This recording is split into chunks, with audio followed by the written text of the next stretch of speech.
Մինչև հուլիսի 19-ը կատարեք գնումներ իդեալ համակարգի խանութներից եւ ամեն շաբաթ ստացեք հնարավորություն շահելու 500,000 դրամ արժողությամբ ճամփորդական ուղղագիր դեպի Կարմիր ծով, Իտալիա, Իսպանիա կամ ձեր նախընտրած ուղղությամբ։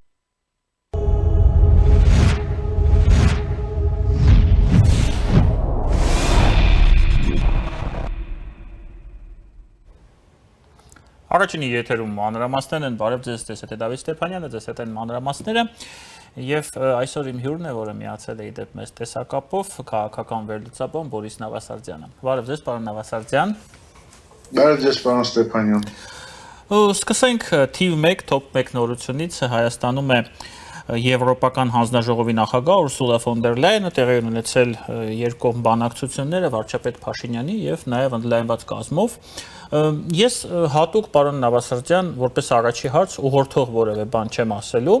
ձեր ընդհանուր տպավորությունը այս այցից, ես կխնդրեմ, որպեսզի դուք կիսվեք ձեր ընդհանուր տպավորությունով, որոնք են հայկական կողմի սպասելիքները եւ ինչ մեծ հաշվով կարող է մեզ առաջարկել Եվրամիությունը, հաշվի առնելով այն փուլը, որում մենք գտնվում ենք, հետընտրական փուլը, եւ այն, ինչ կա տեղի ունենում Հայաստանի եւ Ռուսաստանի միջեւ։ Կարծում եմ, որ այցը պետք է դիտարկել մի քանի շերտերով, առաջին ամենահամիջականը, որը մակերեսի վրա է, դա նաև, որ Հայաստանը մեր ներքին քաղաքական գործընթացների եւ տարածաշրջանային զարգացումների հետևանքով լուրջ խնդիրների առաջ է կանգնել կապված իր տնտեսական զարգացման եւ տնտեսական ապահովության առումով եւ հիմնական պատճառը դա որոշ այդպես կոչել դա պայմանական պատժամիջոցներն են, որը Հայաստանի նկատմամբ քաղաքական դրդապատճառներով կիրառում է Ռուսաստանը եւ իհարկե այս պայմաններում հաշվի առնելով, որ այդ պատժամիջոցների պատճառներից մեկը Հայաստանի վճռականությունն է շարժվել դեպի Եվրամիության հետ հարաբերությունների սերտացում, պարզ է, որ Եվրամիությունից մենք ակնկալում էինք որոշակի աջակցություն այդ բարդ ժամանակահատվածը հաղթահարելու համար եւ կարծես թե այդ աջակցությունը ստանում ենք առայժմ թվերով բավականին համեստ, բայց հեռանկարների առումով հաշվի առնելով նաեւ Ուրսուլա ֆոն դեր Լայենի հայտարարությունը, որ Եվրամիությունը պատրաստ է բացել իր 450 միլիոնանոց շուկան Հայաստանի ապրանքների համար, բավականին որոշիչ հանգամանք է դա մեր տնտեսական խնդիրները լուծելու համար եւ ես կարծում եմ, որ այդ խնդիրների լուծման առումով Եվրամիությունը կարող է 3 տարբեր ուղղություններով աշխատել։ Առաջինը դա իհարկե այն է, որ որոշակի առևտրային արտոնություններ են տրամադրվում Հայաստանին եւ դրանք կարելի է միգուցե նմանացնել այն ռեժիմներին առևտրային, որ մենք ունեինք, երբ ուժի մեջ էին GSP եւ GSP+ ծրագրերը Հայաստանի համար, բայց ես չեմ բացառում, որ ընդլայնումը այդ աջակցության կարող է բերել նրան, որ մենք կստանանք մոտավորապես նույն հարաբերությունները Եվրամիության հետ, իսկ ինչ կունենայինք այն դեպքում, եթե ժամանակին ստորագրեինք համապարփակ ազատ առևտրի պայմանագիրը։ Եվ դա իհարկե շատ լուրջ հնարավորություն է Հայաստանի համար լուծել այսօրվա տնտեսական մարտահրավերները։ Երկրորդ ուղղությունը դա ազոտ ֆինանսական աջակցությունն է Հայաստանին, որը հնարավորություն կտա միգուցե փոխհատուցել այն կորուստները, որ մեր տնտեսվարողները կարող են կրել այս բարդ իրավիճակում։ Եվ երրորդ ուղղությունը, որը կարծում եմ առավել կարևոր է միգուցե ոչ կոնկրետ այս պահի համար, բայց ավելի հեռանկարային զարգացման համար, դա Եվրամիության աջակցությունն է, որպեսզի Հայաստանում իրականացվեն այն բարեփոխումները, որոնք հնարավորություն կտան բարձրացնել մեր ապրանքների որակը եւ պահանջարկը իրանց նկատմամբ եվրոպական բավականին այսպես մրցակցային շուկայում։ Պարզ է, որ խոսքը գնում է եւ երկարաժամկետ եւ կարճաժամկետ համագործակցության մասին եւ աջակցության մասին, բայց ես կարծում եմ, որ բոլոր ուղղություններով պետք է Հայաստանը շատ ինտենսիվ աշխատի։ Եթե վերցնենք այլ շերտը այցելության, ապա նաեւ հաշվի առնելով, որ Ուրսուլա ֆոն դեր Լայենը այցելելու է նաեւ Բաքու, այստեղ կա նաև կապված առաջին հերթին Միջին-Միջանցքի եւ էներգետիկ ծրագրերի հետ հեռանկար, որտեղ ներգրաված են լինելու արդեն ոչ միայն Հայաստանը, այլ նաև մեր հարևաններ Ադրբեջանը, Վրաստանը, Թուրքիան եւ ինչը շատ կարեւոր Հայաստանի համար նաև կենտրոնական Ասիայի երկրները, այսինքն այն երկրները, որոնք կարող են փոխհատուցել այն կորուստները, որ մենք ունենում ենք տարբեր ռեսուրսների ներկրման առումով Ռուսաստանից, այսինքն եւ Ղազախստանը, եւ Ուզբեկստանը, եւ այլ կենտրոնական Ասիայի երկրները կարող են մատակարարել Հայաստան այն, ինչ պատրաստ չի կամ չի ցանկանում կամ որպես շանտաժ է օգտագործում Ռուսաստանը։ Եվ այստեղ եւս բավականին լուրջ կապվածության հետ կապված, փոխկապվածության հետ կապված ծրագրեր կարող են լինել եւ այդ առումով նույնպես այցելությունը տարածաշրջան Եվրոպական հանձնաժողովի ղեկավարի շատ կարեւոր է։ Պարոն Նավասարդյան, այսօր ֆոն դեր Լայենի հետ համատեղ ասուլիսի շրջանակներում վարչապետ Փաշինյանը հայտարարել է, որ պաշտոնական Երևանը նպատակադրված չէ ճգնաժամ ստեղծել Հայաստանի եւ Ռուսաստանի հարաբերություններում եւ այդպիսի խնդիր մենք չենք դնում։ Այն ժամանակ, երբ Մոսկվան անընդհատ խոսում է, որ այդ խնդիրը գալիս է Երևանից եւ կապված է Հայաստանի Եվրամիության անդամ դառնալու ձգտումների հետ։ Հարցս այսպեսին է, սա ինձ համար սկզբունքային հարց է, որովհետև անկեղծ ասեմ, ես պատասխանը չունեմ։ Մենք իրոք ձգտում ենք դառնալ Եվրամիության անդամ։ Դե Հայաստանը բավականին բազմազան եւ այսպես քաղաքական առումով բևեռացված երկիր է, բնականաբար մեր համակարգացիների մոտ կան եւ այնպիսի մարդիկ, որոնք համարում են, որ Հայաստանը պարտադիր պետք է դառնա Եվրամիության անդամ, կան մարդիկ, որոնք համարում են, որ ոչ մի դեպքում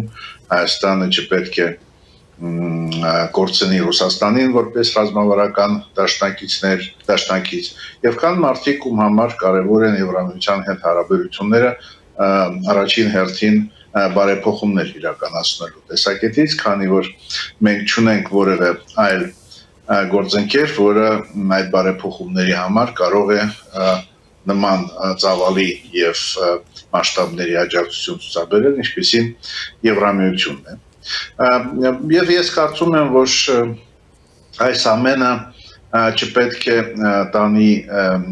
ավելի լուրջ բևեռացման մեր հասարակությունում, քանի որ կոնկրետ աշխատանքները, կոնկրետ գործերը, որոնք կապված են այսօրվա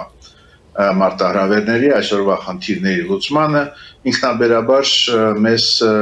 կհասցնի այն որոշմանը, որը առավել նպաստավոր է Հայաստանի զարգացման համար։ Ինչ վերաբերում է, որ Հայաստանն է ստեղծում ճգնաժամ, ապա կարծում եմ ցանկացած ռեալ մտածող մարդ հասկանում է, որ դա այդպես չէ։ Ճգնաժամը ստեղծում է Ռուսաստանը եւ ստեղծում է այդ ճգնաժամը պարզապես սխալ կամ կեղծ նարատիվներով, մեկնաբաներով, թե ինչ է ընդհանրապես Եվրասիական տնտեսական միությունը, դա հենց տնտեսական միություն է, որը չի ենթադրում էական քաղաքական պարտավորություններ Հայաստանի կողմից, թե այլ ոչ գործընկերների հետ եւ ինչպիսի խորությամբ կարող է Հայաստանը զարգացնել իր հարաբերությունները։ Եվ այստեղ ես կարծում եմ, որ շատ կարևոր խնդիր պետք է լինի այն երկխոսության շրջանակներում, որը այս կամ այն կերպ պետք է լինի Երևանի եւ Մոսկվայի միջեւ, որպեսզի լինի ինչ որ նույն պատկերացում, թե ինչ է Եվրասիական միությունը եւ ինչ փոխադարձ պարտավորություններ ունեն Ռուսաստանը եւ Հայաստանը։ Եվ ես կարծում եմ, որ այդ երկխոսությունը պետք է բերի նրան, որ մեր այդ երկու երկրների հարաբերությունները կարող են արդյունավետ զարգանալ եւ հենված լինել սոսկ փոխադարձ տնտեսական շահերի վրա։ Որևէ այլ խնդիր, որևէ այլ ընդհանուր արժեք որևէ այլ անվտանգային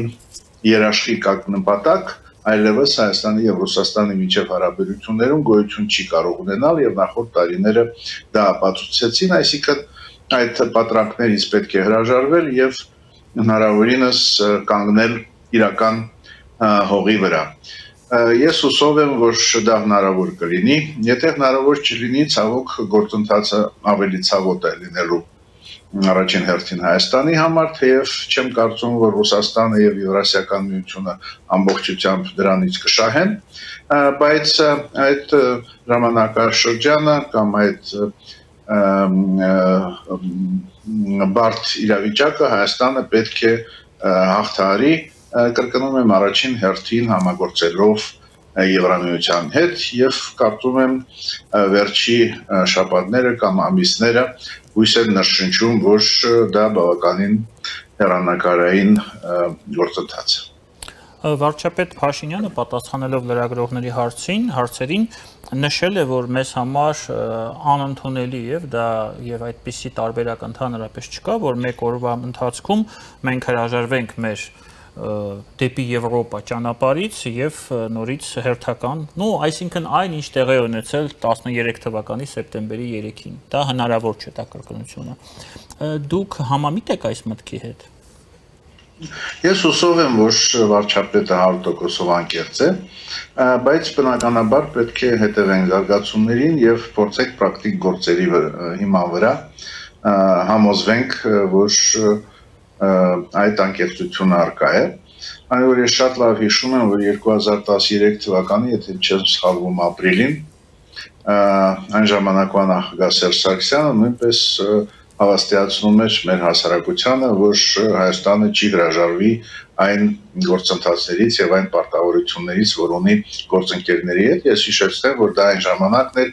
երբ ավարտին էին մոտենում Եվրամիության հետ ասոցիացիան համաձայնագրի շուրջ բանակցությունները եւ համարյա պատրաստ էր համաձայնագրի տեքստը նախաստորագրման համար։ Եվ ընդամենը մի քանի ամիս հետո մենք տեսանք այդ շրջադարձը սեպտեմբերի 3-ի, այնպես որ մեր տառապանքը, ինչպես ասում են, որոշակի փորձ ունի, բայց հուսով եմ, որ այս անգամ նույն սխալը Հայաստանը չի կատարի եւ հետեւողականորեն կգնա Եվրամիության հետ հարաբերությունների խորացման ճանապարհով, այդ թվում ենթադրում եմ, որ այդ հարաբերությունները պետք է ստանան նոր իրավաբանական ձևակերպում, քանի որ համապարփակ եւ ընդլայնված գործընկերության պայմանագիրը շատ մակերեսային է, ինքը ընդամենը անցումային փաստաթղթի տեսք ունի եւ այդ անցումային փուլը, որը մենք սկսել ենք 2017 թվականին, ես կարծում եմ արդեն ավարտվել է այն առումով, որ առանց հստակ պարտավորությունների ով ինչ պետք է անի եւ ինչ հետևանքներ կարող են լինել պարտավորությունները չկատարելու համար, այսինքն առանց պարտավորեցնող փաստաթղթի Եվրամիության եւ Հայաստանի միջեւ երևի գործը բավարար արդյունավետությամբ առաջ չի գնա։ Ես կարծում եմ նաև, որ նոր օրակարգը, որը այդ նույն ՍԵՊԱ-ի շարունակությունն է, նույնպես չի պարունակում անհրաժեշտ բովանդակություն, որը ենթադրում է պատասխանատու պարտավորություններ։ Եվ կարծում եմ, որ Եվրամիությունը եւ Հայաստանը պետք է սկսեն աշխատանքը նոր երկկողմ համաձայնագրի վրա եւ այդ աշխատանքը հնարավորինս արագ եւ ինտենսիվ պետք է տեղի ունենա։ Միայն այդ դեպքում մենք կարող ենք հուսալ, որ մեր հարաբերությունները չեն ստանա այնպիսի զարգացում, ինչպես ունեցել ենք 2013 թվականին, կամ որ ունեցել ենք 2017 թվականից մինչև հիմա, երբ այդ համապարփակ ընդլայնված գործընկերության ծրագիրը կարելի ասել լավագույն դեպքում 50%-ով է կատարվել։ Այսինքն այս գործընթացում պետք է լինի հետևողականություն եւ արդյունավետություն առաջին հերթին բարեփոխումների օրակարգի առումով։ Եվրո հանձնաժողովի նախագահը նաև այսօր հայտարարել է, որ Եմեն պատրաստվում է աջակցել Հայաստանին էներգամատակարարումների դիվերսիֆիկացման հարցում եւ այդ նպատակով հաջորդ շաբաթ ԵՄ-ից մի խումբ փորձագետներ կժամանեն Հայաստան եւ ըստ Տիկին Ֆոնդերլայենի Եմեն հարուստ փորձ ունի նման իրավիճակների հետ, քանի որ Ուկրաինայում եւ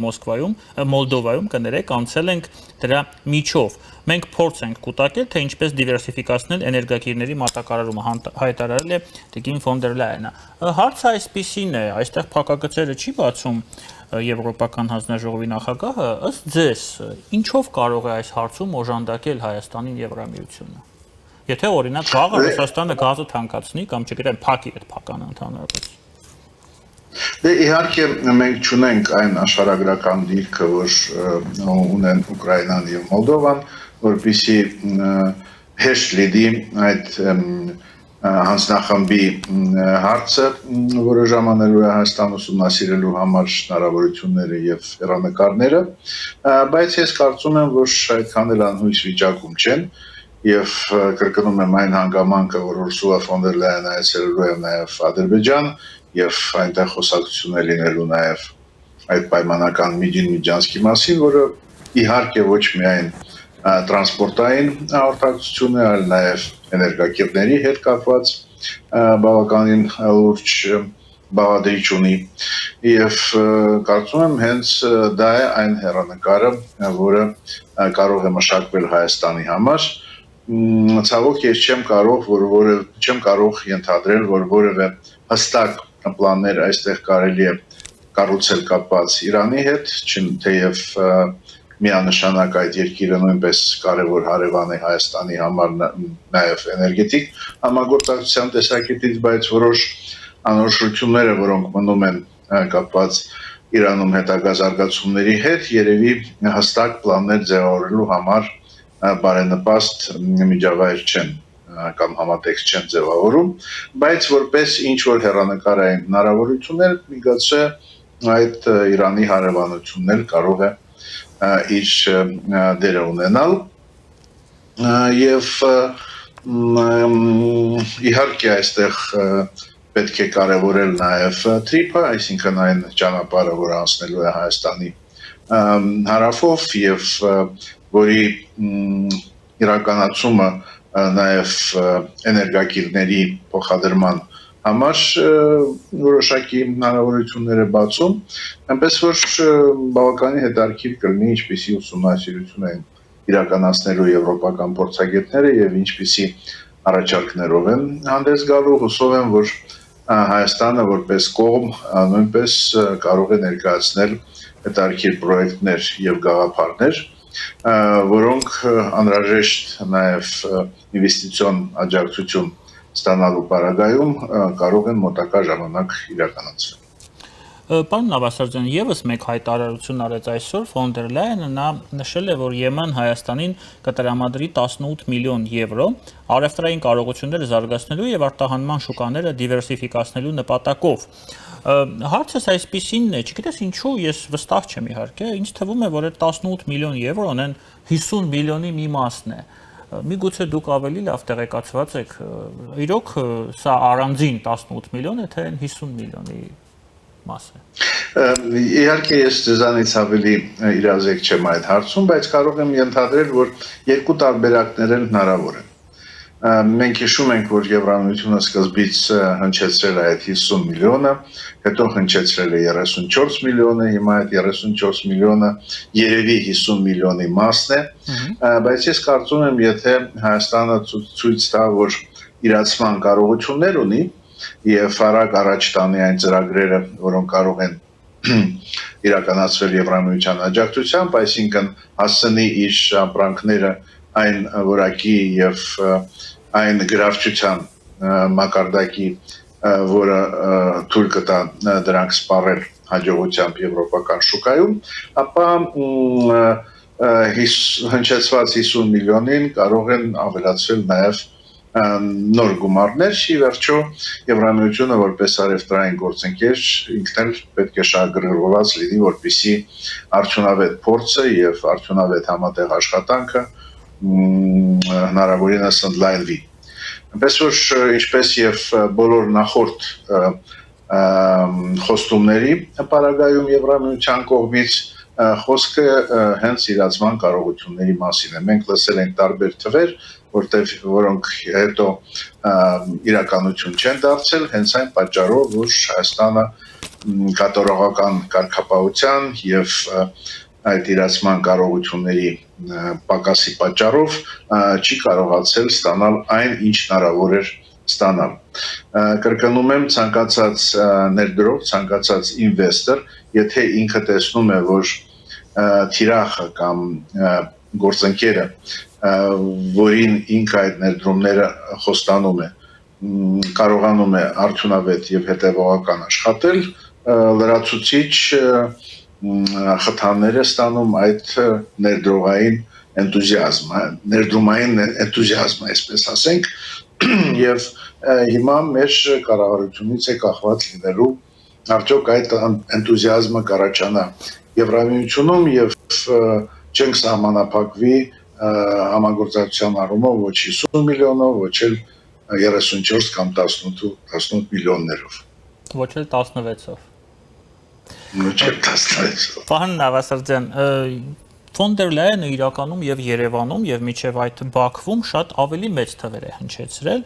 Գլոբալ դարպասներ փաթեթի կարևորության մասին է խոսել, 200 միլիոն եվրո պատրաստում է տրամադրել Եվրամիությունը այդ խոշոր նախագծի համար եւ պատրաստում է մինչև 2 միլիարդ եվրո տրամադրել խթանելու ռազմավարական, տրանսպորտային, էներգետիկ կապուղիների եւ թվանշային նախագծերի համար ամբողջ հարավային Կովկասում։ Դուք, ես գիտեմ, շատ ավելի եք տեղեկացված, քան մենք այս նախագծի շուրջ, սա իրականությունը եւ այս խոստումները, այս բարձր բավականին հետաքրքիր թվերը,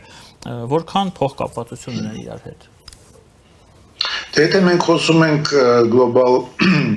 դարպասի մասին, ապա ակնհայտ է, որ այնտեղ խոսքը գնում է ոչ թե միլիոնների կամ տասնյակ միլիոնների մասին, այլ հենց միլիարդների մասին, եւ այդ միլիարդները կհոսան մեր տարածաշրջան, եթե կրկնում եմ լինեն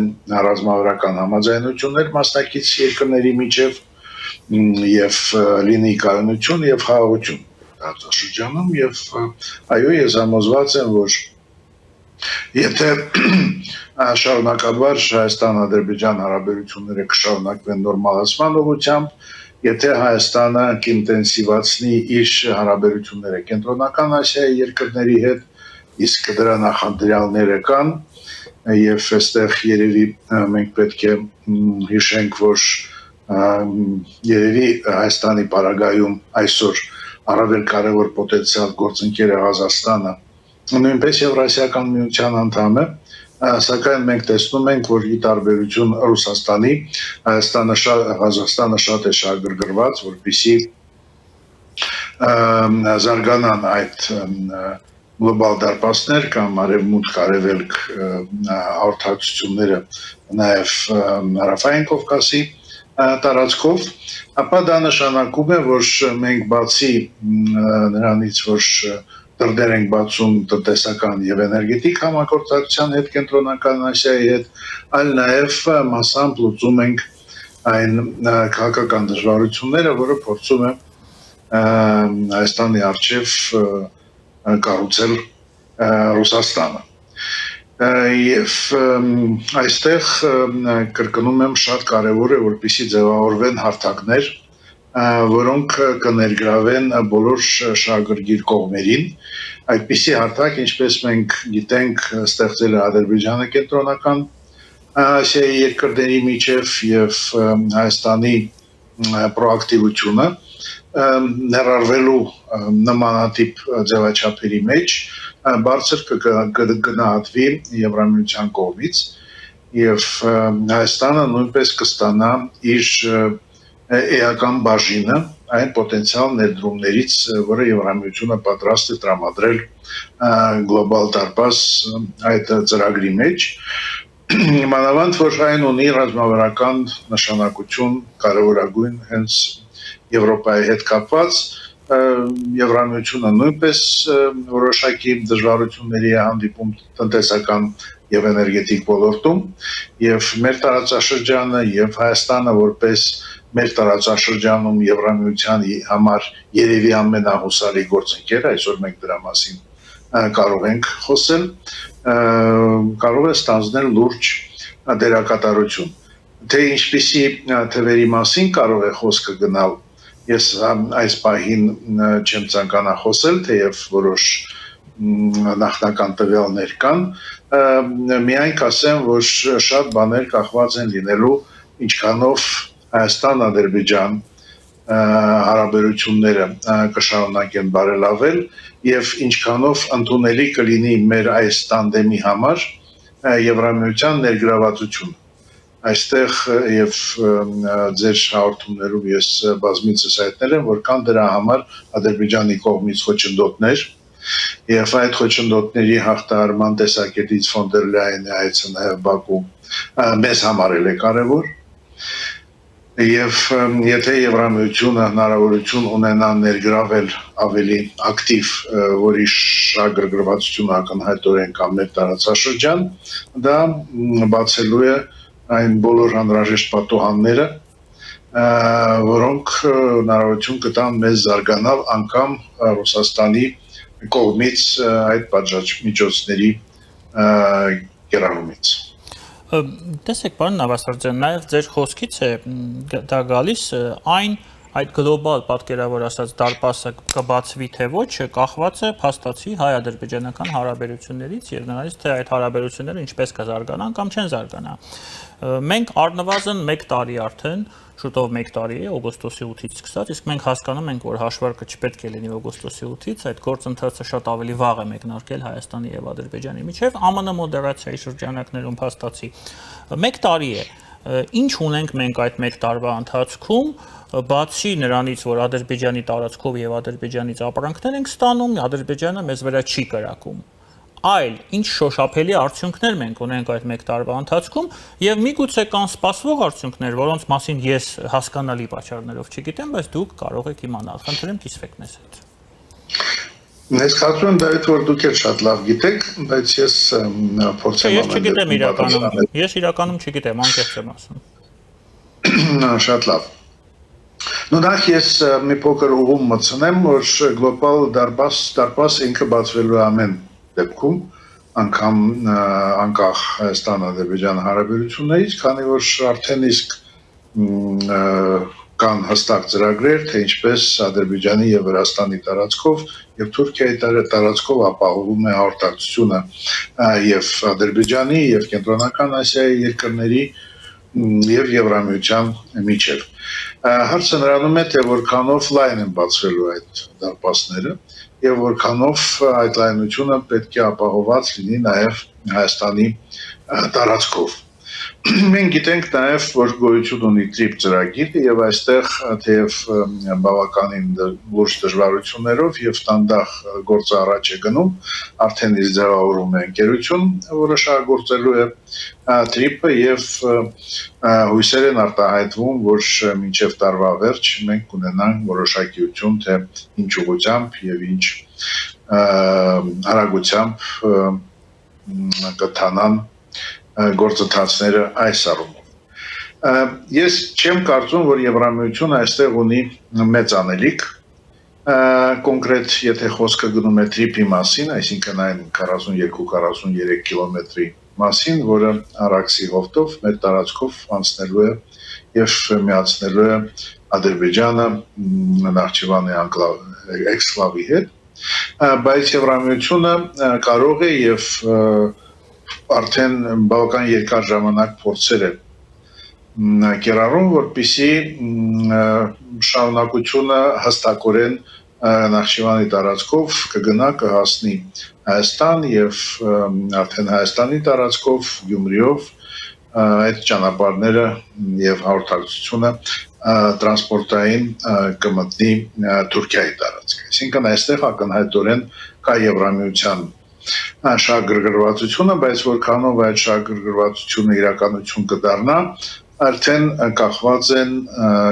է Ադրբեջան-Եվրամիություն հարաբերությունները, որոնք այսօր միանշանակ չեն։ եւ կան բավականին լուրջ հակասություններ, մենք պետք է ուսանք եւ եթե հնարավոր է նաեւ նպաստենք, որպեսզի այդ հակասությունները հաղթահարվեն եւ այստեղ այնպես չէ, որ Հայաստանը ընդհանրապես ասելիք չունի։ Եվ Հայաստան-Ադրբեջանի այդ նորմալացման գործընթացը կարող է այդ նպաստող հանգամանքներից մեկը լինի։ Մյուս ուղղությունը դա նա է, որ մենք չպետք է երբեք սահմանափակվենք Թրիպով, եթե խոսքը գնում է հայ-ադրբեջանական հարաբերությունների նորմալացման մասին, քանի որ որքան շատ լինեն համատեղ պրոյեկտներ, որտեղ եւ Հայաստանը եւ Ադրբեջանը շահույթ են ստանում, այդքանով ավելի մեծ կլինի նաև պատրաստակամությունը եւ ցանկությունը հաղթահարել այլ խոչընդոտներ եւ հակասություններ, որոնք կան Բաքվի եւ Երևանի միջև հարաբերություններում, իսկ դրանք բավականին շատ են։ Ես չեմ ասում, որ նրանք կցնդեն ընդհանրապես կմնան, բայց կկորցնեն իրենց արդիականությունը եւ արդիական կդառնան համատեղ շահերը տրանսպորտային, տնտեսական, էներգետիկ ոլորտներում համագործակցության շնորհիվ։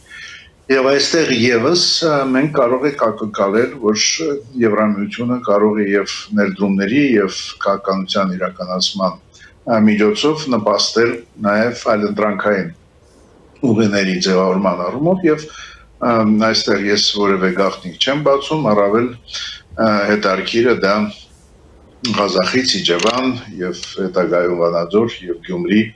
այդ ճանապարհը, որը կարող է դերակատարություն խաղալ լուրջ եւ ընդհանուր դարպասի գլոբալ դարպասի ընդլայնման տեսակետից եւ հաղորդակցություն ապահովել Ադրբեջանի եւ իր էքսկլավ Նախճիվանի հետ եւ Ադրբեջանի եւ Թուրքիայի հետ, իսկ եթե ավելի հեռվից նայենք մեր տարածաշրջանին, ապա նաև Կենտրոնական Ասիա եւ Արևմուտք հարաբերությունների, արևտրի եւ տնտեսական համատեղ ծրագրերի համար նույնպես շատ լուրջ ռեսուրս այդ ամեն ինչը կարող է ունենալ։ Մի խոսքով հետևենք այդ այցելությանը ֆոն դեր Լայենի, հետևենք հետագա զարգացումներին, ես կարծում եմ, որ ընտրությունների ավարտից հետո մենք ունենանք նոր խթան հայ-ադրբեջանական երկխոսության համար բոլոր մակարդակներով եւ մանավանդ այն անորոշությունները, որոնք այսօր առկա են մեր տարածաշրջանի շուրջ զարգացումների հետևանքով այս տարվա վերջում կամ միգուցե հաջորդ տարվա սկզբում կհաղթահարվեն եւ հնարավոր կլինի ամենահավակնոտ ծրագրերի շուրջ համաձայնության գալու համար։ Այդ ամենի ճանապարհին, պարոն Նավասարդյան, կա առնվազն մեկ շատ զգայուն խոչընդոտ, որը կոչվում է Հարավկովկասյան երկաթուղի, բայց դա բոլորովին այլ, ընդհանրացակ եւ երևի թե վերլուծության կարիք ունեցող թեմա է։ Շատ շնորհակալ եմ ձեզ։ Ես թույլ կտամ ավելացնեմ, որ բացի դա նաև ռուս հապաների ներկայությունը մեր սահմաններում։ Այսինքն այդ երկու հարցերն են, որոնց շուրջ կարծում եմ լուրջ սահմանապահների եւ սահմանապահների, հա։ Ես այլ բան ասեցի։ Խաղապահ ոնց որ ասեցիք, Հա, կներեք, Աստված հեղու պահի մեզ դրանից։ Շնորհակալություն, պարոն Նավասարդյան։ Իմ հյուրներ, որը մեզ միացել էր տեսակապով, քաղաքական վերլուծաբան Բորիս Նավասարդյանը, քիչ անց մենք կվերադառնանք տաղավար, իսկ շարունակենք մեր եթերը։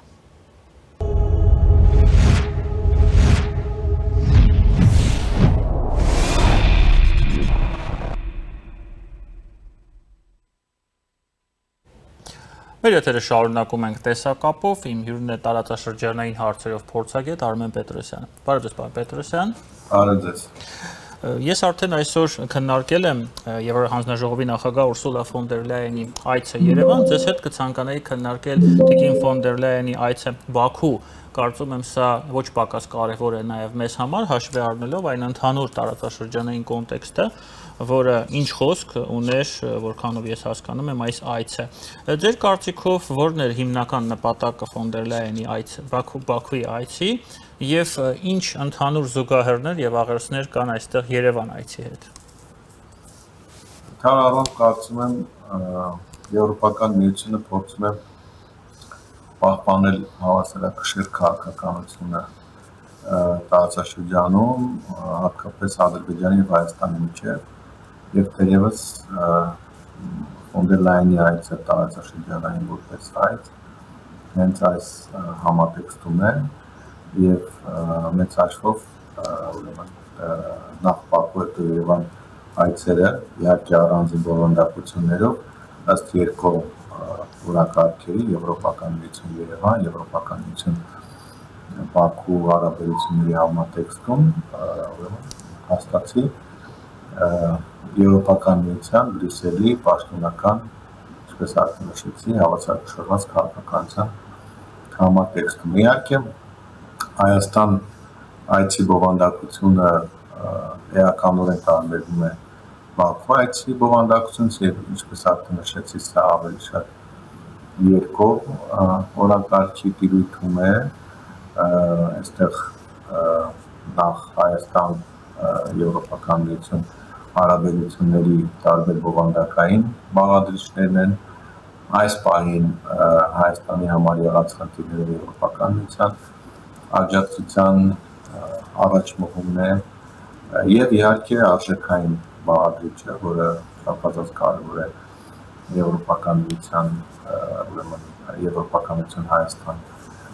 հարաբերությունների համատեքստում Հայաստանի մղումները, Հայաստանի ձգտումները Եվրոպական միության իրավական, քաղաքական եւ արժեքային համակարգերին մաքսիմալ մոտենալու տեսանկյունից, իսկ Բրյուսել-Բաքու հարաբերություններն հիմնականում երկու ուղղվածություն ունեն, դա քաղաքական եւ տնտեսական, որի առանձին բաղադրիչներից են նաեւ տնտեսականի, լոգիստիկ եւ էներգետիկ ոլորտներում համագործակցությունները եւ այդ քաղաքականի մաս է նաեւ կազմում եւ նաեւ իհարկե լոգիստիկի առանձին մաս է կազմում ընդհանրապես տարածաշրջանի Եվրոպական միության առաջնահերթությունները, որոնցից ամենակարևորը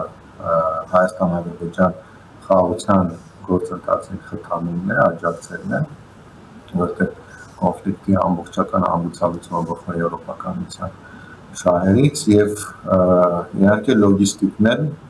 որպես այդպեսին շատ կարևոր, որտեղ այս բանին կոնկրետ թրիկ նախագիծը նշանակալից ազդեցություն ունի եւ դերակատարում ինչպես առանձին Հայաստան-Ադրբեջան հարաբերությունների կարգման գործընթացում, այնպես էլ շատ ավելի լայն Եվրոպական միության եւ կենտրոնական Ասիայի միջև կապի ապահովման էլի գործընթացում։ Պարոն Պետրոսյան, եւ Բաքվում եւ Երևանում Տիկին ֆոն դեր Լայենը խոսել է Global Gateway նախագծի մասին, 200 միլիոն եվրո գրանտ պատրաստվում է տրամադրել Հարավային Կովկասի երկրներին Եվրամիությունը եւ պոտենցիալը այդ ներդրումների պետք է որ հասնի մինչև 2 միլիարդ եվրո։ Համենայն դեպս, եթե մենք դատենք Տիկին ֆոն դեր Լայենի հայտարարություններից, նշվում է, ադրբեջանական ԶԼՄ-ներն են նշում, որ այդ նախագծերի շրջանակներում կա մեկ հետաքրքիր նախագիծ, դա Ադրբեջան-Նախիջևան երկաթուղային հաղորդակցությունն է, որքանով ես հասկանում եմ խոսքը գնում է թրիպի մասին։ Այսինքն մենք կարող ենք ենթադրել, որ Եվրամիությունը պատրաստվում է այդ նախագծում ունենալ մասնակցություն առաջին հերթին ֆինանսավորման տեսանկյունից։ Չի բացառվում եւ այդ հետաքրքրությունը Եվրոպական միության տևական ժամանակ է նկատվել, մանավանդ որ թրիպ կարգավորումների վերաբերյալ առանձին դրույթներ ենթադրում են, որ կարող է եւ հնարավոր է երրորդ կողմերի մասնակցություն։ Ընդհանուր առմամբ կարծում եմ, քանի որ թրիպ նախագիծը ինքը բացի զուտ ենթակառուցվածքային նախագիծ լինելուց նաեւ քաղաքական կարևոր բաղադրիչ ունի, տնտեսականից բացի, ինչպես արդեն նշեցի, ենթակառուցվածքայինից բացի, եւ այստեղ շատ կարևոր է, որ ընդհանրապես արևմտյան խաղացողները Միացյալ Նահանգները, Եվրոպական միությունը փորձում են ինչպես միմյանց աջակցելով, այնպես էլ ուրեմն առանձին նաև այս նախագծում իրենց դերակատարմամբ փորձել մեծացնել իրենց քաղաքական ազդեցությունը, տնտեսական ներգրավվածությունը Հարավային Կովկասում եւ նաեւ այս նախագծի ընդհանրապես Հարավային Կովկասում իրենց քաղաքականության միջոցով նաեւ նպաստել Հարավային Կովկաս կենտրոնական Ասիա եվրոպական միություն կապի ապահովմանը, այսինքն այս երկու հետ խորհրդային տարածաշրջաններում, որտեղ Ռուսաստանի ազդեցություն կա, որտեղ Չինաստանի ազդեցություն կա, իրենց քաղաքական, տնտեսական ներկայությամբ եւ ուրեմն որոշակի շահերի համադրմամբ նախագծերի իրականացմամբ իրենց ներկայությունն ապահովել եւ մրցակցությանը միանալ տվյալ տարածաշրջաններում, որոնք պատմականորեն եղել են Ռուսաստանի իրենց, այսինքն արևմուտքի աշխարհաքաղաքական մրցակիցներ եւ Չինաստանի եւ Ռուսաստանի շահերի գոտի տարածաշրջաններ լինելով, ինչու ոչ նաեւ որոշակիորեն Իրանի շահերի գոտի եղած տարածաշրջաններում իրենց քաղաքական եւ տնտեսական ներկայությունն ապահովել։ Այսինքն կարծում որ եվրոպական միության մղումը սա է եւ որպես աջակցություն Միացյալ Նահանգ եւ որպես առանձին նաեւ խաղացող եվրոպական միությունը բնականաբար փորձելու է այստեղ որոշակի ներգրավվածություն ունենալ, որքանով որ դա հնարավոր կլինի, բայց կարևորը որ իրենց մոտ կա նման նպատակ եւ նման ուրեմն քաղաքական օրակարգ։ Պարոն Պետրոսյան, շարունակելով ձեր կողմից առաջ քաշված տրամաբանությունը, կարող ենք նշել, որ այս պահին Եվրամիությունը առնվազն եւ Ամերիկայի Միացյալ Նահանգները, ինչու ոչ, դիտարկում են Հարավային Կովկասը արդեն ոչ թե որպես նոր հակամարտությունների պոտենցիալ գոտի, այլ որպես հանգույց, ռազմավարական հանգույց, որը այս պահին տնտեսական քարտեզի վրա, եվրասիական տնտեսական քարտեզի վրա լուրջ փոփոխությունների հնարավորություն է տալիս եւ այստեղ կան ներդրումների հնարավորություն, ինչպես ասում է Տիկին ֆոն դեր Լայենը, Ամերիկայի Միացյալ Նահանգները ապահովում են այդ ամենում կայունացնողի դերակատարում իրենց միջազգային իմիջով եւ հնարավորություններով, բայց այս ամենի ֆոնին մենք կարող ենք նաեւ ֆիքսել եւ դուք էլ դա շատ լավ գիտեք, որ Հայաստան-Ադրբեջան օրակարգը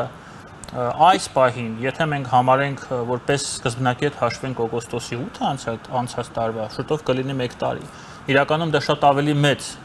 ժամկետ է, որտեղ օգոստոսի 8-ին չի սկսվել այդ գործընթացը։ Մենք ունենք երկու նվաճում, եթե կարելի է այդպես ասել, այդ հարաբերություններում։ Առաջինը դա այն է, որ ադրբեջանցիները չեն կրակում Հայաստանի վրա։ Եվ երկրորդը, որ Ադրբեջանը իր տարածքով տրանզիտ է ապահովում ապրանքների համար Ռուսաստանից եւ ինչ որ ապրանքներ նաեւ ուղարկում է, որոնք մենք գնում ենք, այսինքն սկսել է միակողմանի առևտուր։ Ես կարող եմ սխալվել, խնդրում եմ ուղղեք, այլ նվաճումներ, ձեռքբերումներ այս հարաբերություններում այս պահին կան թե ոչ, եւ եթե չկան, ինչն է պատճառը ըստ ձեզ։ Եթե այսպիսի համատեքստ կա, Եվրամիությունը շահագրգռված է, ԱՄՆ-ն շահագրգռված է, մենք շահագրգռված ենք, բոլորը շահագրգռված են, Ադրբեջանը էլ են ասում, որ շահագրգռված ենք։ Հիմա խնդիրը ինչու՞մ է, որ մեր նվաճումները այս գործընթացներում այսքան համեստ են։ Դուք մեկ կարևոր ուղղություն բաց թողեցիք, որի մասնակիցն ենք միացնել ես եւ դուք քաղաքացիական ներկայացուցիչների միջև ակտիվացիա շփումների, սա եւս կարևորություն։ Սա էլ է ձեռքբերում դուք կարծում եք։ Որովհետև այս գործընթացն էլ ակտիվացել է հատկապես օգոստոսի 8-ից հետո։ Եվ այնուամենայնիվ որոշակի ազդեցություն ունենում է երկու կողմերի պաշտոնական քաղաքականության վրա եւ այնուամենայնիվ այս ուղղությունը եւս կարևորվում է նաեւ այլ դերակատարների կողմից, որտեղ եթե նկատել եք բարբերաբար տարբեր դերակատարներ եւ Թրամփի հայտարարությունը, հա, երևի։ Նաեւ Թրամփի հայտարարությունը, ես նաեւ մի քանի հայտարարներ եղած է։ Նույն ալիվ ինքը իր հայտարարությունները Հայաստան-Ադրբեջան հարաբերությունների գնահատելու վերաբերյալ այս հարցը եւս հարցացնում է։ Բայց գնանք առաջ։ Եթե թվում էր թե այսինքն գոնե ինձ համար նման տպավորություն չի եղել, որ process-ը շատ արագ է գնալու։ Բնականաբար այդպես չէ։ Այսինքն ես գոնե ինքնախապեյությամբ չեմ տարվել, ես հասկանում եմ, որ բավականաչափ բարդ process է ներառում երկարատև, նյարդային եւ սրա համար այս process-ը կառավարելու համար առաջ չափազանցյան շատ մեծ ջանքեր եւ ամուր նյարդեր է պետք ունենալու։ Ինչու եմ սա նշում, նախ որովհետեւ Հայաստան-Ադրբեջան կոնֆլիկտը բավականաչափ խորը արմատներ է թողել երկու պետությունների, երկու հասարակությունների պատմական, հոգեբանական, արժեքային ընկալումներում եւ մյուս կողմից բնականաբար ես միշտ հաշվի եմ առնում մեր հարևան թուրք ժողովուրդների որոշակի առանձնահատկությունները ինքս տարածաշրջանի հարցերով մասնագետներով եւ շատ լավ ճանաչելով ուրեմն թուրք ժողովուրդների եւ թուրքական պետությունների քաղաքականությունների նրբությունները այնպես որ որքան բարդ եղավ հակամարտային փուլը մեզ համար, այսինքն շատ ծանր գին արժեցավ, խաղաղությունը կարծում եմ, որ նույնքան ծանր եւ տևական, այսպես ճանապարհ է անցնելու եւ Հայաստանի հայկական կողմը մեր պետությունը, մեր հասարակությունը պետք է առնվազն պատրաստ լինի դրան, այսինքն պատրանքներով չապրենք էլի, սա շատ կարևոր հանգամանք է։ Եվ որքան էլ արտաքին դերակատարները, որոնք համախոհ են մեզ, մեր քաղաքական օրակարգերին, եւ փորձում են աջակցել, մենք ինքներս տեսնում ենք, թե որքան շոշափել են նրանց աջակցությունները։ Մենակ նույն Եվրոպական միության ձեր իսկ վերած օրինակը նշեմ, տարբեր քաղաքական հայտարարություններ, ֆինանսական խոստումներ եւ մի գործընթաց, որը ընդհանրապես ներկայում քաղաքական եւ քարոզչական մակարդակում է եւ ճունի շոշափելի, փաստացի չափելի ուրեմն այսպես գործոնների մեջ։ Սա շատ կարևոր հանգամանք է։ Այդպես որ պետք է զինվել համբերությամբ եւ սպասել, որ այն ամենանիվ process-ը կընթանա։ Հայաստանի համար շատ կարևոր է, որ ել եմ ասում, օբյեկտիվորեն գնահատվի իրավիճակը, չլինեն պատրանքներ, եւ ամենակարևորը, որպեսզի process-ը տևական առումով լինի կառավարելի, առանց շատ մեծ եւ ուրեմն ոչ հիմնավոր ակնկալիքների։ Ընդ որում թե Հայաստան-Ադրբեջան ուղղությամբ եւ թե Հայաստան-Թուրքիա ուղղությամբ, որոնք սերտորեն փոխկապակցված են մեկը մյուսի հետ։ Պարոն Պետրոսյան, ես փորձեմ ել ավելի առարկայացնեմ հարցս, որտեվ կարծում եմ դա շատ կարևոր է։ Ինչ է տեղի ունենում այսօր գլոբալ տարածաշրջանում Եվրասիայում, չէ՞։ Ռուսաստանի Ուկրաինայի վրա հարձակումից հետո հյուսիսային ճանապարհը փաստացի փակվել է։ Հարավային ճանապարհը դեռ հասկանալի չէ գործելու է, թե չի գործելու, հաշվի առնելով Իրան-ԱՄՆ հակասությունները եւ այդ բանակցային գործընթացը, որը դուք եք նշել, ես էլ եմ նշել, դեռ պարզ չի ինչով է ավարտվելու եւ երբ է ավարտվելու։ Հիմա այս բոլոր փոփոխությունները, որը կան այս պահին Եվրասիական մայրցամաքում, բերում են կոնֆիգուրացիայի փոփոխության, այսինքն կոմունիկացիոն նախագծերը, կոմունիկացիոն ուղղությունները փոփոխվում են։ Եվ Հարավային Կովկասը հերթական անգամ հայտնվել է այդ ամենի կենտրոնում։ Մենք շատ ենք չէ ասում, որ աշխարհագրությունը փոխել անհնար է, նկատի ունենալով, որ մեր հարևանները լավը չեն, մենք իրենց հետ խնդիրներ ունենք եւ այլն եւ այլն եւ այլն։ Ռուսները դա անվանում են այլ կերպ, կուդավը от нас тянитесь։ Հիմա այս նույն աշխարհագրությունը տալիս է մեզ շատ լավ հնարավորություն, մեզ հայերին, ադրբեջանցիներին եւ վրացիներին բերել մի ընդհանուր հայտարարի այս բոլոր հակասությունները, օգտվել այս ամենից եւ աշխարհագրությունը դարձնել ոչ թե հակասությունների, խնդիրների, կոնֆլիկտերի եւ սպանությունների, այլ գործակցության, խաղաղության եւ ընդհանուր շահերի ուղղуть սպասարկող մի գործիքակազմ։ Ինչն է հիմա մեզ խանգարում գնալ այդ ճանապարհով։ Այսինքն Ադրբեջանը ինչ է ուզում մեզանից, որ մենք չենք տալիս, ինչ ենք մենք ուզում Ադրբեջանից, որ Ադրբեջանը մեզ չի տալիս, որը թույլ չի տալիս, որ այս բոլոր համընկումը շահերի մեր տարածաշրջանի մասով, որի հիմքում բացառապես ընկած է կոմունիկացիաները, մենք չենք կարող սա օգտագործել։ Սրանից բարենպաստ պայմաններ ենք ուզում։ Ես հաճելիորեն ժպտում եմ, որովհետև շատ լավ հարց եք տալիս։ Ինչու է ձեր հարցը կարևոր, որովհետև որպեսզի ձեր հարցին պատասխանենք, մենք պետք է վեր կանգնենք այս ամբողջ խնդրի քարոզչական մակարդակից։ Որովհետև ես նշեցի նաև ձեր նախորդ հարցի հետ կապված, մենք մեծ հաշվով ունենք ընդամենը քաղաքական եւ քարոզչական օրակարգ։ Լավ, մի քիչ էլ իրավական հաշվի առնելով թրիպի ուրեմն վերաբերյալ համաձայնագիրը, Հայաստան-Ադրբեջան խաղաղության համաձայնագիրը, որը նախաստորագրվել է, եւ օգոստոսի 8-ի ուրեմն հռչակագրել։ Այսինքն ունենք փաստաթղթեր, որոնք գործում են մասնակի, եթե անգամ գործում են այնքանով, որոնց ընդամենը հղում են անում, առանց դրանք կիրառելու, կամ process, որին հղում են անում առանց դա կոնկրետ ուրեմն իրականացնելու։ Եթե այս ամբողջը դնում ենք մի կողմ եւ գետնի վրա ենք դիտարկում, այսինքն հանում ենք այս ամբողջ խնդրի քարոզչական բաղադրիչը եւ նայում ենք գետնի վրա, մենք տեսնում ենք, որ կա ընդամենը process, ոչ քաղաքական process ընդորում, ոչ առարկայական շոշափելի ուրեմն գետնի վրա հիմքերի, բայց մի process, որը անգամ process լինելով կարողանա որոշակի հարցեր կարգավորել։ Մենք դա ունենք ըստ էության, դրանից ավելին չունենք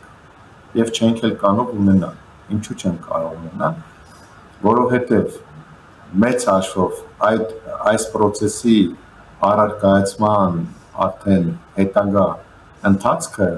պահանջում է կոնկրետ պայմանավորվածությունների կողմերից,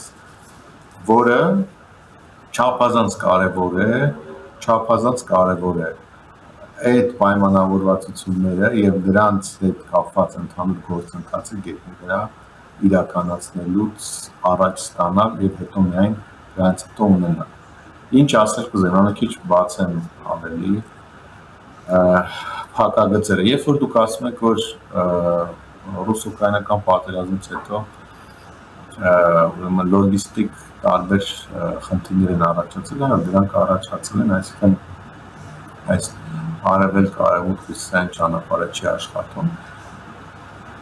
Թուրքական կողմը անընդհատ նշում էր, որ Թուրքիան եւ Ադրբեջանը հատկապես այս ուղղությամբ շատ լայն քարոզչական արշավ են իրականացնում, որ միջանցքը դա շատ կարևոր ենթակառուցվածք է, որ պետք է գործի եւ ընդ որում այո, որոշակի առումով այս միջանցքի հյուսիսային ուղղությունը, այսինքն Վրաստանով ուրեմն կապուղին ինքը գրեթե կրկնակի իր ծավալներն ավելացրել է ուկրաինական պատերազմի մեկնարկից հետո։ Բայց հիմնական կապուղին արևելքի եւ արևմուտքի միջեւ շարունակում է մնալ ծովային ճանապարհը, չնայած որ երբեմն օրինակ մերձարևելքում տարբեր հակամարտություններ, դա կլիներ Իրան Միացյալ Նահանգներ հակամարտությունը, դա կլիներ Իսրայել-Իրան կամ Իսրայել-Եմենական հութիներ այս հակամարտությունը, երբեմն դրանք խոչընդոտներ առաջացնում են։ Բայց մեծ հաշվով այդ կապուղին, այդ ճանապարհը շարունակում է ապահովել բեռնափոխադրումների հիմնական ծավալը եւ շարունակելու է, սա շատ կարեւոր է։ Այն ինչի մասին մենք խոսում ենք, կոնկրետ ենթադրենք մենթրիպի մասին կամ ադրբեջանցիները, եթե իրենց մասին են ասում թուրքերի հետ Զանգեզուրի միջանցքի մասին, որը միջանցքի հետ եւ թրիպի հետ դառնալու է մեկ այլ առանձին ուղղություն, տեսեք, սա հիպոթետիկ մակարդակում, եթե անգամ այսօր սկսեն բոլոր այդ անհրաժեշտ աշխատանքները իրականացնել, դրա գործարկման համար որևէ մեկը չի թաքցնում, որ առնվազն 4-ից 5 տարի ժամանակ է պետք լինել։ Իսկ այդ 4-5 տարիների ընթացքում բազմաթիվ գործոններ կարող են փոխվել, բազմաթիվ հավասարումներ կարող են փոխվել, նույն ռուս-ուկրաինական պատերազմը կարող է հանգուցալուծվել հյուսիսային ճանապարհը արևելք արևմուտք կապողին կարող է կրկին վերականգնել եւ գործել առնվազն որոշ նախկին ծավալներով, բայց գոնե մի որոշակի ծավալների վրա տանել։ Հետաբար տեսեք, մենք այս պահին այդ քարոզչական կողմը որ գնում ենք մի կողմ, որի վրա անցյալ առնվազն 3-4 տարիների ընթացքում բոլոր արտաքին դերակատարները տարածաշրջանային դերակատարները ջանքեր չեն խնայել, նույն Թուրքիան եւ Ադրբեջանը ներկայացնում թե որքան կարեւոր է, որքան մեծ նշանակություն կարող է ունենալ եւ որքան մեծ ներուժ ունի այդ ճանապարհը, եթե ապաշրջապատվի, այսինքն դրանով մեծացել են այդ ճանապարհի արժեքի նշանակությունը եւ բնականաբար դրան գումարած հատկապես արևմտյան դերակատարներ, որոնք եւս այդ մասին սկսել են խոսել առնվազն վերջին մի քանի տարիների ընթացքում, հա։ Հիմա խոսելով, բայց պետք է դա իրականացվի, ինչպես պետք է իրականացվի, պետք է իրականացվի թրիփ նախագծի միջոցով։ Իսկ ինչու դա չի իրականացվում, կամ ինչու է անդադ ձգձգվում, դրա համար կան բազմաթիվ բացատրություններ։ Առաջինը բնականաբար օբյեկտիվ խնդիրը այն է, որ մինչև գործընթացը սկսելը պետք է իրավական կարգավորումները վերջնականապես համաձայնեցվեն։ Երկրորդ օբյեկտիվ խնդիրը տարածաշրջանային իրավիճակն է, որը դեռևս ամբողջովին չի հանգուցալուծվել, եւ երրորդ օբյեկտիվ խնդիրը այն երրորդ կողմերի հնարավոր միջամտություններն են, որոնք կարող են խոչընդոտել այս նախագծի իրականացմանը։ Խոսքը գնում է Ռուսաստանի մասին, խոսքը գնում է Իրանի մասին եւ ինչու ոչ նաեւ Ադրբեջանի եւ Թուրքիայի, որոնք կարող են կամ որոնց շահերը կարող են չհամընկնել թրիփի առանձին դետալների հետ կապված։ Ներկայում մենք գտնվում ենք այս փուլում եւ եթե կարողանանք այս փուլը հաղթահարել, այդ ժամանակ նախագիծը կսկսվի առնվազն գետնի վրա իրականացնել։ Իսկ իրականացվելուց հետո միայն արդեն պայմանավորված աշխարհաքաղաքական իրողություններով, տարածաշրջանային իրողություններով նոր չափելի կլինի, թե որքան իրականում որքան կարևորություն եւ որքան տնտեսական արժեք ինքը իրենից կներկայացնի։ Դրա քաղաքական նշանակությունը անհամեմատ ավելի բարձր է, քան եւ ավելի չափելի է, քան տնտեսական նշանակությունը, որի վերաբերյալ չափումները բացառապես այս բանին քարոզչական մակարդակների նախկինում այդպեսին։ Հասկանալի է ձեր մոտեցումը, պարոն Պետրոսյան, բայց ես նաև կուզեի ավելացնել մեր զրույցի վերջում, որ կա նաև 4-րդ գործոնը, որը երևի թե առնվազն այն գործոններից է, որը միավորում է մեզ հայերին եւ ադրբեջանցիներին, մենք շատ լավ փող ենք հաշվում։ Եվ ես կարծում եմ, որ սա այն դեպքն է, երբ պետք է այդ գործոնը բերել առաջին պլան եւ փորձել այդ փողերը հաշվել, այն փողերը, որոնք կան, այն պոտենցիալ փողերը, որոնք կարող են ներգրավել այս նախագծերի շուրջ։ Եվ միգուցե այս դեպքում այդ բոլոր խնդիրները, որը դուք միանշանակ իրավացիորեն նշեցիք, կարող են մղվել երկրորդ կամ նույնիսկ երրորդ պլան։ Շնորհակալություն ձեզ։ Ես մեկ կարճ մեկնաբանություն եմ ասում։ Փողերը հաշվելը ճիշտ եք ասում։ Երկու ժողովուրդներն էլ, երկու պետություններն էլ սիրում են դա անել, բայց չմոռանանք, որ էլի հաշվի առնելով թե ինչպիսի հարևաններ ունենք, իրենց համար շատ կարևոր խնդիր է, որպեսզի այդ փողային հաշվարկներում Հայաստանը հնարավորինս քիչ բաժին է կնի։ Հայաստանը այս բոլոր նախագծից հնարավորինս Դա հասկանալի է, իհարկե, դա միշտ է։ Եվ նաև հենց սրանով է պայմանավորված, որ դրա համար նշեց, որ կարող են լինել առանձին դետալներ, որոնք անգամ Թուրքիայի եւ Ադրբեջանի շահերին չհամապատասխանեն։ Դա համար ես որպես գործոն առանձին առանձնացրել եմ։